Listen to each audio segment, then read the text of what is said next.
Welcome to Tabletop Battle Adventures, July 21st, 1861, 10:30 a.m., Turn 1, Part 4, First Battle of Manassas, Bull Run.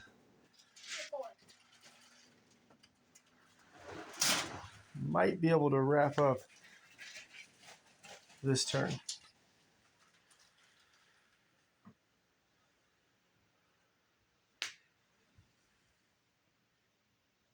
Rebels moved up onto Dogan Ridge, 12-pound howitzer.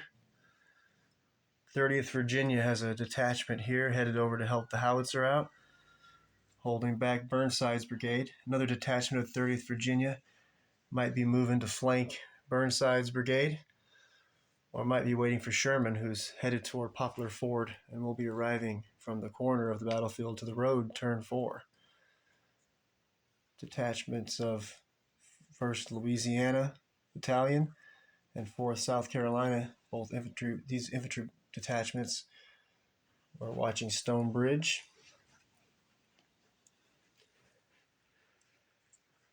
Colonel Evans' brigade, 2 regiments of infantry, another howitzer in support, commanded by Lieutenant Davidson.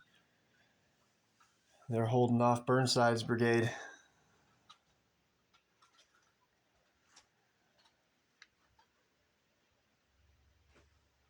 Coming from further down the rebel defenses is the rest of the 30th Virginia Cavalry. And another unit arriving turn 4 is Porter's brigade,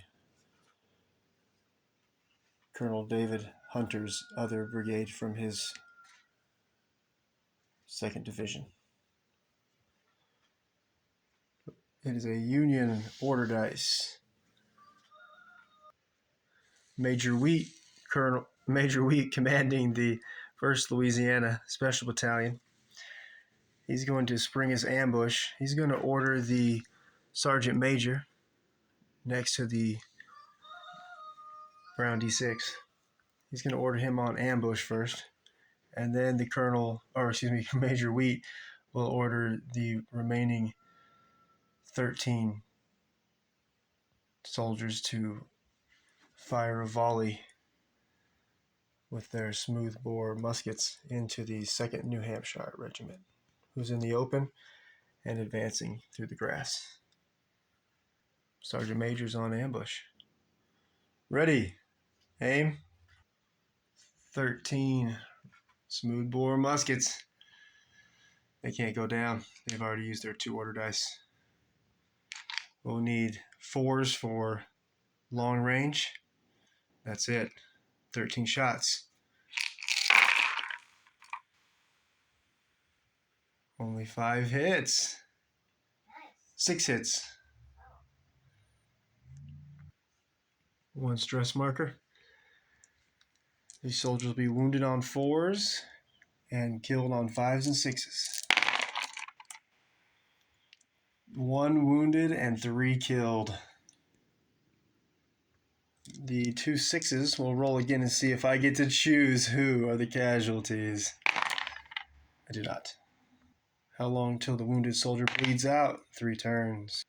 General McLilley has pointed out that because I have rebels in blue uniforms firing at Yankees in gray uniforms, that we were playing for this first Battle of Manassas Bull Run special rule that would account for the confusion of the first Battle of Manassas Bull Run with the both armies wearing similar and even the same uniforms. So we'll see if the dice gods and General McLilley's luck will allow for these 3 dead soldiers and 1 wounded to instead. I'll have to go down if I fail my orders test. Here we go, orders test at a 10 and under. We pass. Oh, 3 dead and a wounded. Union special rule. Manpower. When a unit has a soldier or soldiers killed, roll a d6 for each soldier killed. A roll of a 6, the soldier is not killed. No, it becomes a zombie. All right, manpower. They're all dead. Destructive volley on the 2nd New Hampshire.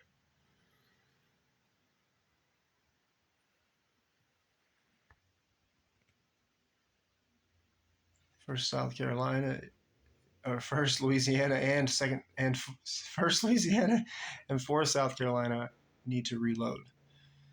So does the gun number 12-pound howitzer. First Louisiana's Sergeant Major is going to spring his ambush and order his regiment to reload. And while we're here, we'll have the sergeant for the 4th South Carolina on ambush. He'll spring the ambush and order the 4th South Carolina to reload as well. Lieutenant Davidson, commanding 2nd Section of Lynchburg Artillery, currently here with 12-pound howitzer number 12. He's on ambush. He's going to spring his ambush and order the crew to reload for next turn. Reloaded. The brown D6s will show how many shots each unit has before they'll need to reload again. So these muskets have 1 shot. But when you go over to cavalry, who have carbines, which have a capacity of 6, and revolvers with a capacity of 6, which is why you'll see a 6, showing they can fire 6 times before they need to reload.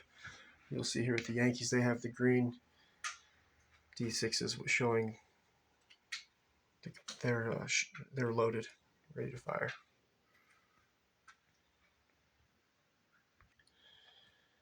Third U.S. Artillery, Company E, commanded by Captain Ayres. We'll order artillery piece number 7, which is a 10-pound Parrott rifle, to fire. Ayres Battery is located on the hills opposite this bridge, stone bridge. And the way it's working, they cannot see the targets, so they have to fire indirectly, only hitting on a 7, until they get the Union signal officer comes on with the wigwag flags. And then once he's on high ground, he can signal to the artillery that's off table, allowing them to hit on a 6, and then the next turn a 5, and then a 4, and so forth. But for now, it's on a 7, and General McLilly, my daughter, has decided to try to blow up my character I made for myself for this battle, and she's already fired 4 of the 7 cannons that are a part of Sherman's battery. That's, like I already mentioned, it over there. Okay, let's see. You're going to fire again at me. Whew. 2d6 and a scatter dice. Where will it land? Whew. Okay, it's going to end up landing right here. Next order dice. The captain, engineer, officer, brown horse, brown coat. He's going to receive a fire order. He is going to order the units around him to entrench or dig in. Here's the engineer officer special rules for headquarters. This unit is a single engineer officer with own order dice or may be attached to a general staff. The primary duties include surveying terrain, mapping battlefields, designing and constructing defensive fortifications, building, repairing roads and railroads, and constructing pontoon or fixed bridges. This engineer's officer's rank is a captain. So in this case, we won't read all about what he can do. What we will do is just focus on the fortifications. When engineer officer is within 6 inches of friendly troops constructing fortifications, the troops will complete construction in D2 turns instead of D2 plus 1 turns. The completed fortifications provide hard cover if made of hard material, and if fortifications are made of soft material, will provide soft cover. Fortifications include earthworks, trenches, digging in, artillery batteries, forts, etc. The captain's allowed to give out 2 orders. He's going to pull 2 order dice from reserve in order to order the troops to entrench, dig in. The first of these digging in order dice is going to go to 4th South Carolina's Company E, the corporal. And the way it'll work is now this for South Carolina for either D1 or either 1 or 2 turns, only half the regiment will be able to fire their weapons until they're done digging in. So we'll need to roll, see if it's 1 turn, which means that the end, or so by turn,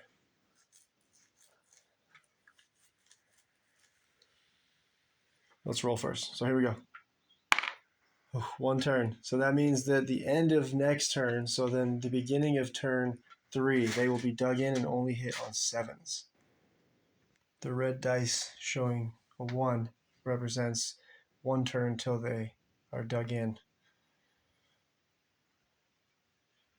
We'll put 2 actually, since technically it's not, they're going to be not dug until the beginning of turn 3. So it is. And he's going to order the howitzer digs in, then they'll be shooting at a -1 while half their men are digging in. So I think the howitzer will be getting hit on a 5 right now with a volley. So maybe it's worth hitting it -1. Let's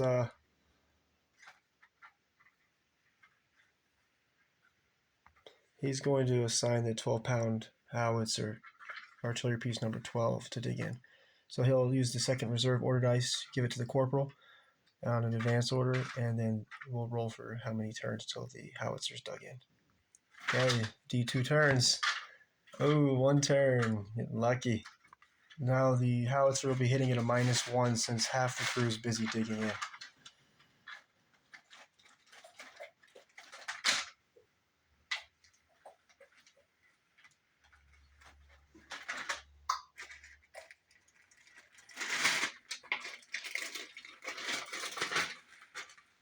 Rebels only have 6 reserve order dice now to make moves with making detachments.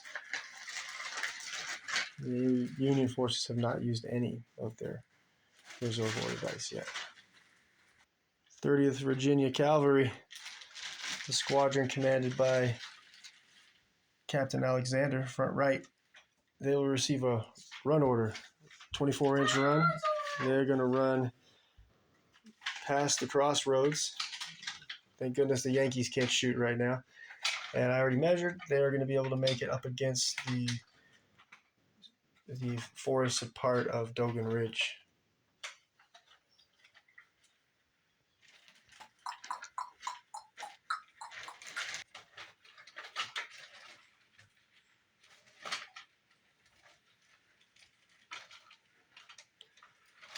The captain can give out 2 order dice. He's going to pull 1 order dice from reserve and give it to his sergeant. And the sergeant will receive an advance order, and they will now advance up onto Dogan Ridge. 12-inch advance in the open, it'll be reduced to 10-inch advance, going through the beginning of the forested area. Okay, on second thought, I'm not going to take my horses up. I'm going to leave the horses where they are. They're at least they're in cover, and if the Yankees want to shoot at the horses, I guess they can. We're going to dismount with the reserve order dice given to the sergeant, second from the left. And they're going to tie their horses up. So they'll dismount, tie their horses up, and then be able to still advance on foot through the sticks 5 inches. But can't shoot since they're tying the horses up and dismounting. Squadron's dismounted and moving along the tree line and field. Can't shoot this turn though because they had to dismount and tie their horses up. So they're going to help hold Dogan Ridge on this far left flank for my rebel forces. Get them down here as close as we can, wrap around, and start shooting Yankees.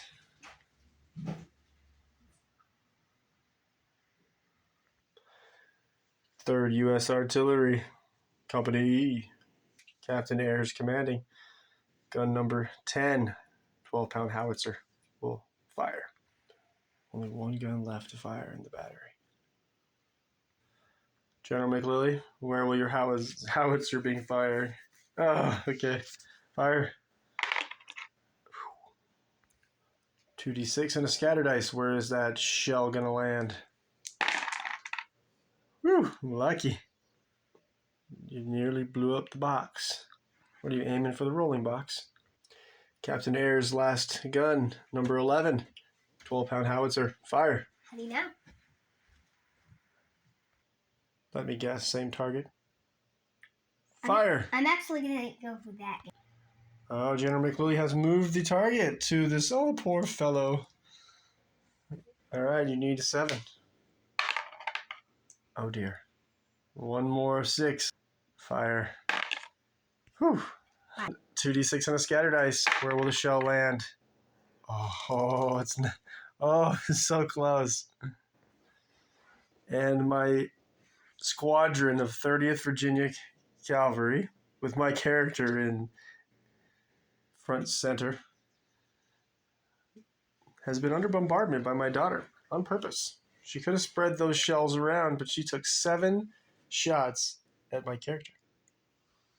Is that because of homeschool? Yes. Oh, dear. Well, you still have school. Okay, Captain Ayers receives a fire order. He is able to give out 2 orders, and he's going to order the...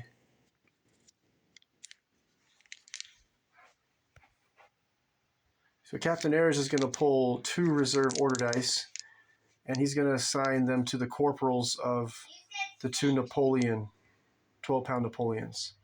And the corporals are going to order these 2 guns to reload. 2 Napoleon, 12-pound Napoleons are reloaded. 3rd U.S. Artillery's lieutenant. He will also pull 2 reserve order dice and order gun number 11 and number 10, the 12-pound howitzers, to reload. So he'll assign 1 order dice to each of the corporals of the gun crew, and they will reload. Same situation. The corporals have reloaded the cannons. And again, the green D6s are reminders for us that they are loaded. Captain Porter Alexander, Beauregard's chief signal officer. He is not needed right now to call in indirect fire until more artillery units arrive. And so he's going to order his signal operator to hop back on, to mount up, and they're going to move over into these woods to take cover.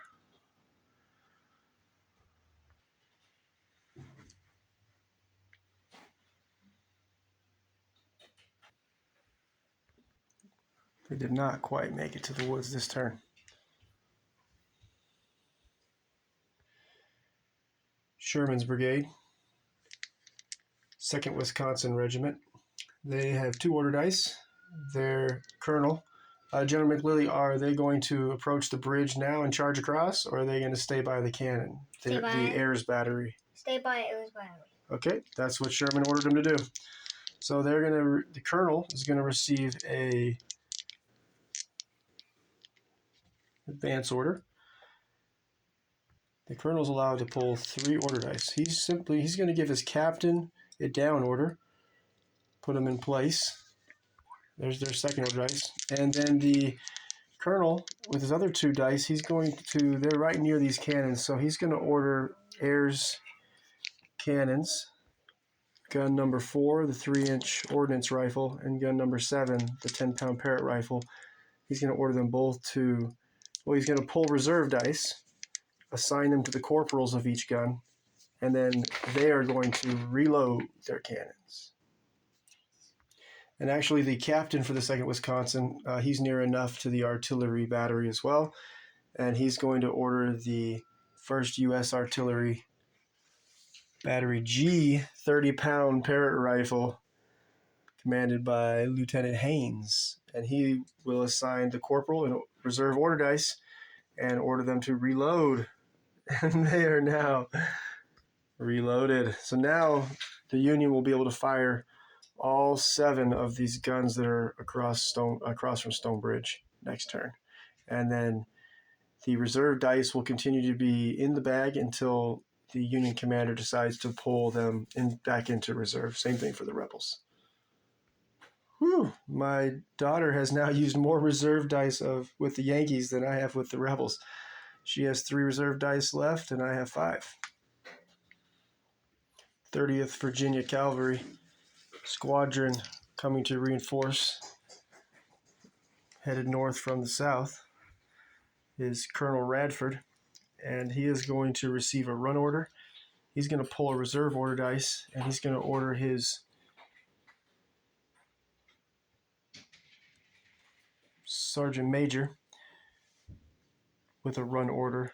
Half of the squadron is going to go up over Henry House Hill. The other half of the squadron is going to continue down Rock Road to reinforce Captain Terry with this squadron from 30th Virginia. And then Colonel Radford himself is going to head with the other half over to reinforce this squadron of 30th Virginia.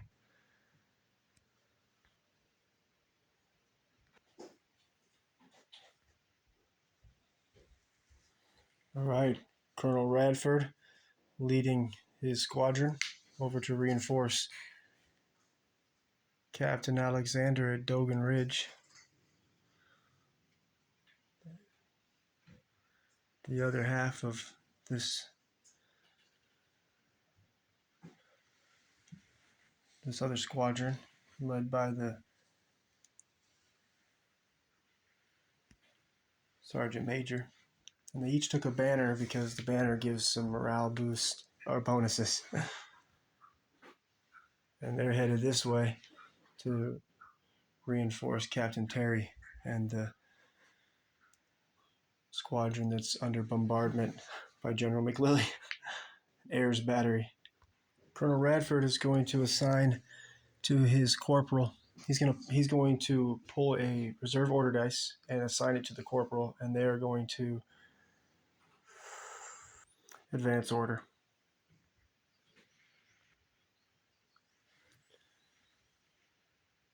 Sergeant Major of this squadron will assign the corporal of this squadron in advance order. They'll move forward. There we go. 30th Virginia Squadron commanded by Captain Terry will receive a run order. They're going to make their flanking move on Burnside's brigade. First, the orders test at a 10 and under.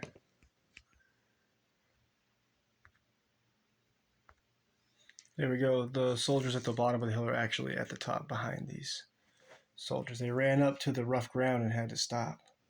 Captain Terry will pull a reserve order dice and assign it to the sergeant. Sergeant is on ambush. Sergeant orders in advance, and they are going to come whooping around the Matthews house and flank Burnside's 1st Rhode Island Regiment in the woods. We are actually going to stay on ambush with the sergeant and then address the end of this turn next time. About 3 days from now, we'll get back to the action. And actually, that was the last dice. So there's 1 reserve dice left for the Confederates, my soldiers, and there is 3 reserve order dice left for the Yankees, General McLilley soldiers. And then I'll keep this sergeant on ambush going into next turn. And I'll also keep Colonel Evans on ambush going into next turn. And then 1 Union guide will be on ambush center screen starting of next turn, which will be about 3 days from now. We'll start turn 2, which will be 10:40 a.m. Each turn will be 10 minutes of real time. General McLilley, have anything to say?